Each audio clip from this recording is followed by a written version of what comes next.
Hey, salut à tous et bienvenue dans une nouvelle vidéo. Aujourd'hui, on va s'occuper de la création d'une porte qui peut être ouverte uniquement après avoir récupéré une clé. C'est parti. Alors, comme vous pouvez le voir, j'ai changé la map, j'ai voulu un petit peu la retravailler, donc j'ai créé un niveau tout blanc. J'ai mis un quadrillage, comme ça on a vraiment tous nos objets et en fait c'est une map vraiment pour tester les mécaniques, c'est comme ça que je l'appelle, une map de développement, c'est vraiment ça. Nous allons maintenant nous occuper de créer notre blueprint pour notre porte, étant donné qu'on a déjà créé notre clé qui est ici et qui était l'épisode 14. Alors, j'ai créé ici les murs et ceci va être notre porte. Nous allons pouvoir créer un blueprint class, actor, bp underscore door, comme ceci. On va ouvrir, et comme vous le voyez, eh bien, les proportions de la porte me semblent correctes. C'est de nouveau un petit peu du blockout, comme j'appelle. C'est juste histoire de vous enseigner les mécaniques et le code. Niveau esthétique, on repassera. On va reprendre un cube et on va prendre les mêmes proportions, donc 1, 3 et 2. Comme ça, on aura juste qu'à copier-coller notre blueprint. On prend un cube, comme ceci. On vient le mettre en 1, tab 3, tab 2. Tab, c'est pour pouvoir passer directement à la valeur d'après. Et en rotation, on peut la mettre en 90, comme ça, elle est droite ou moins 90, si vous voulez que votre flèche soit vers le haut. On va pouvoir ajouter une sphère. Pour rappel, la sphère collisionne maintenant, si on intègre notre bibliothèque qui sert à l'interaction, tout sera directement fait. On n'aura pas besoin de créer d'autres systèmes. Donc la sphère, elle va d'être d'environ 200.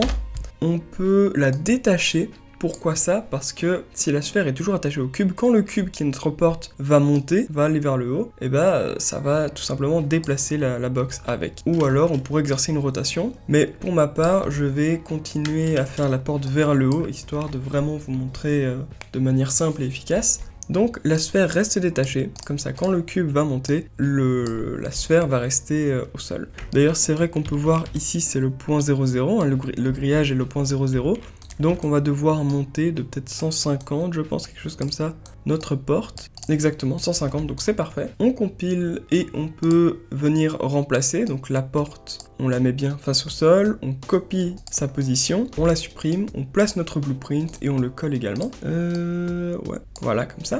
Là, notre porte est placée. Vous voyez qu'on a une zone suffisamment large pour interagir avec. Et ce qu'on va pouvoir faire, ça va être d'intégrer notre bibliothèque. On va dans le class settings et on va dans le implemented interface, BPI interact. C'est parfait, c'est magnifique. On va pouvoir aller dans notre event graph, supprimer tout ça, double-clic pour appeler notre event.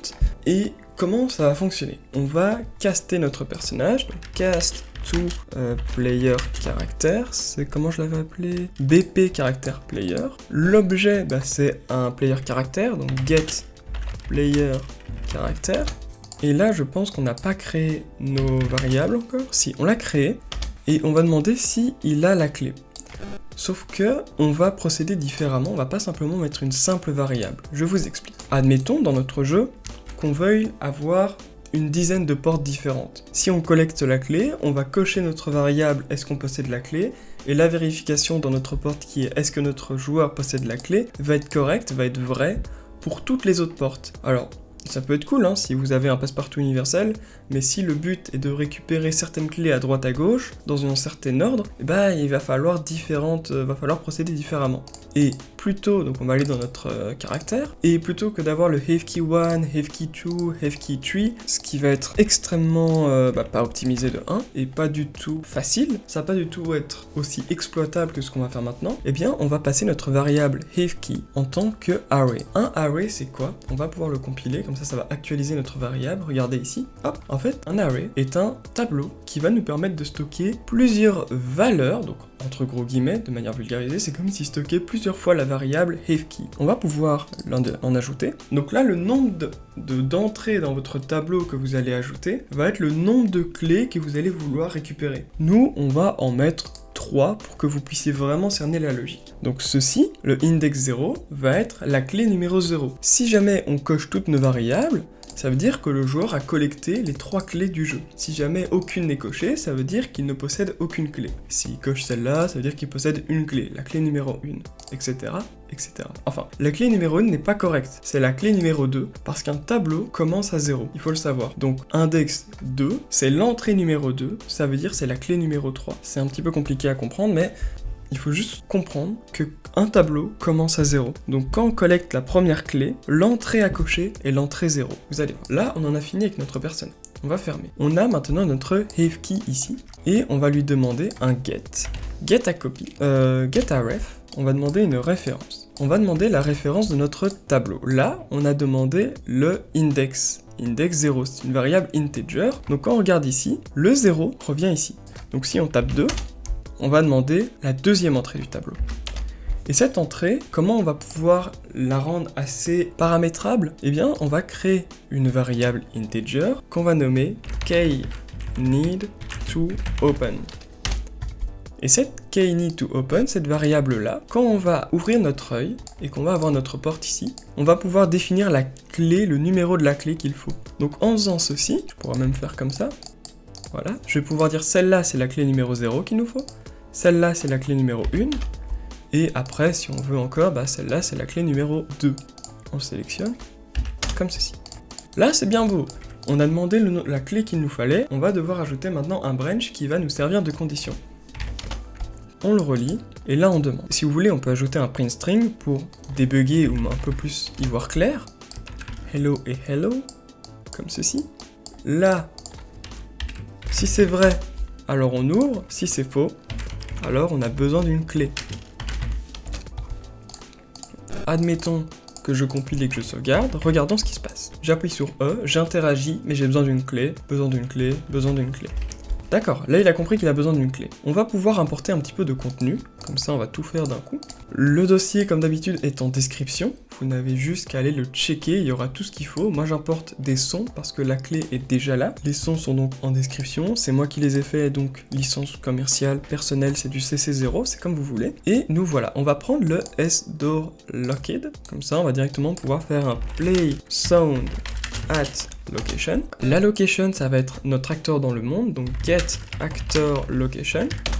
Pour que vous puissiez bien comprendre, on va faire apparaître un son. Le son, c'est le son de la porte qui ne veut pas s'ouvrir. À la position donnée c'est l'acteur. Donc l'acteur, c'est vraiment notre BP door dans le monde. Donc la location, le son va se baser sur notre acteur. Donc là, vous voyez qu'on change notre location et la location se base sur notre getActorLocation. Donc vraiment, c'est la position de notre acteur qui va s'adapter. Maintenant, admettons qu'on a récupéré notre clé. On va pouvoir ouvrir et fermer la porte. Ça va être très facile. On va dire une fois on l'ouvre, une fois on la ferme.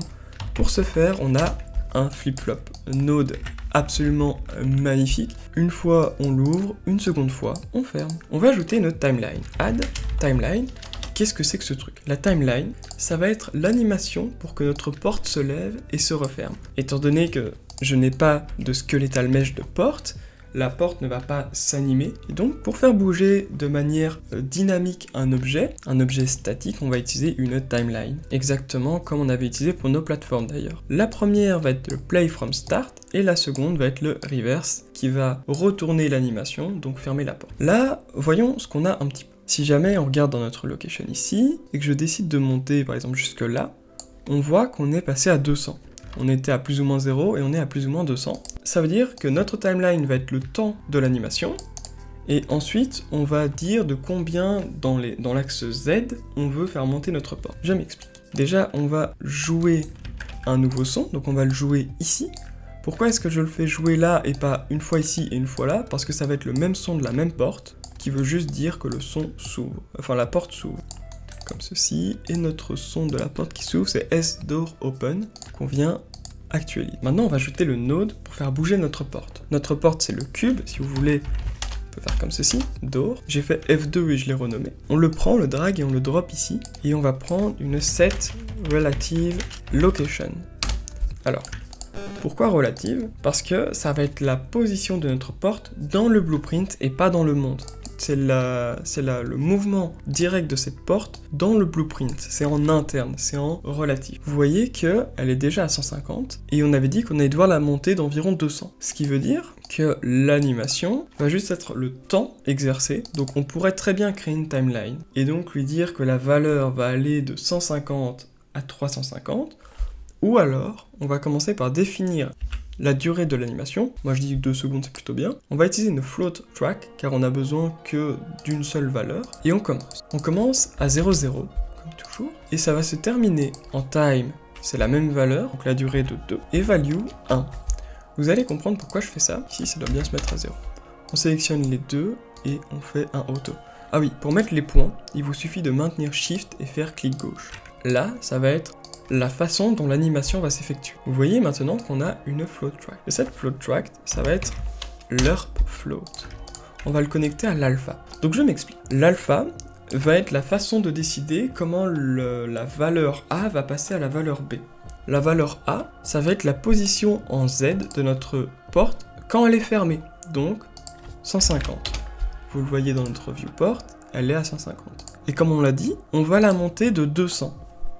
Vous pouvez faire 150 plus 200, comme je l'avais expliqué, les calculs fonctionnent directement, ce qui est magique. Et notre valeur finale de 350 va être atteint grâce à la timeline. On va pouvoir splitter notre variable location pour avoir accès à nos axes séparément.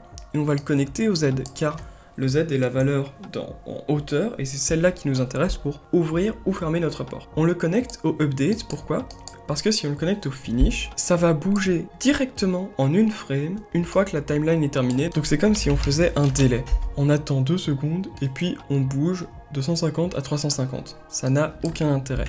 Tandis que le update, ça va l'actualiser à chaque frame et faire cet aspect d'animation. On va essayer. Évidemment, on va pas pouvoir y arriver maintenant, vu que nos variables ne sont pas cochées. On va dans notre BP keys, et ça va être le même principe. Le BP keys, maintenant, on ne peut plus simplement le cocher. Donc on va le supprimer et faire un get key array. Get have key. Le get have key, on va faire le même principe que pour notre BP door, et on va lui ajouter une variable. Ceci va être l'identifiant de notre keys, donc key underscore id. Qui va être également en integer. On compile et on peut ouvrir l'œil, comme ça de nouveau, quand on sera ici, on va pouvoir même en mettre 3. Là, vous voyez qu'on a notre key ID 0, donc ça va ouvrir cette porte-là, key ID 1, qui va ouvrir la seconde, et key ID 2, qui va ouvrir la seconde. Là, on a juste défini un identifiant. Maintenant, l'identifiant, on va le connecter à notre tableau, vous allez voir. En faisant maintenant un set array element, et en le connectant, on va demander de prendre notre valeur du tableau, et on va demander à quel index cela correspond. L'index étant connecté à notre key ID, si je mets le numéro 0, qui est par défaut, l'élément 0 va être ici. Et en cochant l'item, on va dire qu'on coche l'élément, et en cochant l'item qui est là, dans notre tableau, l'index qui est connecté à notre variable id, 0, 1 et 2, va cocher dans le tableau, ici, target array, 0, 1 et 2. Essayons aussi d'ajouter un petit son sympathique. Là, ce qui est chouette, c'est que j'ai fait 2 sons. Comme ça, vous pouvez voir comment on peut mettre plusieurs sons à la fois. On a juste besoin de les sélectionner. Donc, vous maintenez CTRL, vous faites un clic droit et on a Create Single Cue. Si je crée le multiple, on va avoir 2 sons qui vont être séparés. Tandis que si on fait le single, il va prendre tous les sons en un seul cue. Comme ceci. Et là, vous voyez qu'on a le 1, le 2 et un randomisateur pour jouer de manière totalement aléatoire les sons. On le prend et dans le BP key, on peut laisser un peu d'espace avant de détruire notre acteur, faire un play sound at location. De nouveau, on va jouer le son en fonction de sa position dans le monde, get actor location, comme ceci. Et là, nous avons notre tableau qui va cocher un élément en fonction de l'identifiant de la clé. Il va jouer un son aléatoire et puis va se détruire. Ça veut dire qu'on l'aura récupéré. Là, nous avons la porte qui va caster notre personnage, demander si nous avons la clé, mais laquelle? Celle du tableau connectée à notre index, l'index qui est en fonction de ce qu'on a défini ici. Si oui, on ouvre, sinon on ferme. Ça, maintenant, on peut même le supprimer si vous voulez. Moi, je le laisse juste pour le moment. Si jamais on ne l'a pas, on joue un son de porte fermée. Si jamais on l'a, on lance un son de porte qui s'ouvre. On a notre animation et c'est tout. On peut essayer. Je vais essayer d'ouvrir. Non, il nous faut notre clé. On prend notre clé 0.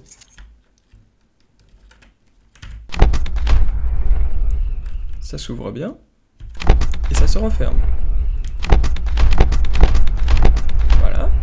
J'essaye avec la même clé, hein, donc j'ai toujours la clé. Il veut pas. Il veut pas. Et on va prendre par exemple la clé numéro 2. Là ça s'ouvre. Et là, ça s'ouvre toujours pas parce que je dois prendre ma clé numéro 1. J'ai récupéré les 3 clés. Et les 3 portes sont ouvertes. Je peux également fermer les 3 portes. Voilà les gars, c'est tout pour cette vidéo. J'espère que ça vous a plu, que vous avez appris des choses. Moi je vous donne rendez-vous dans une prochaine vidéo. À la prochaine, ciao tout le monde.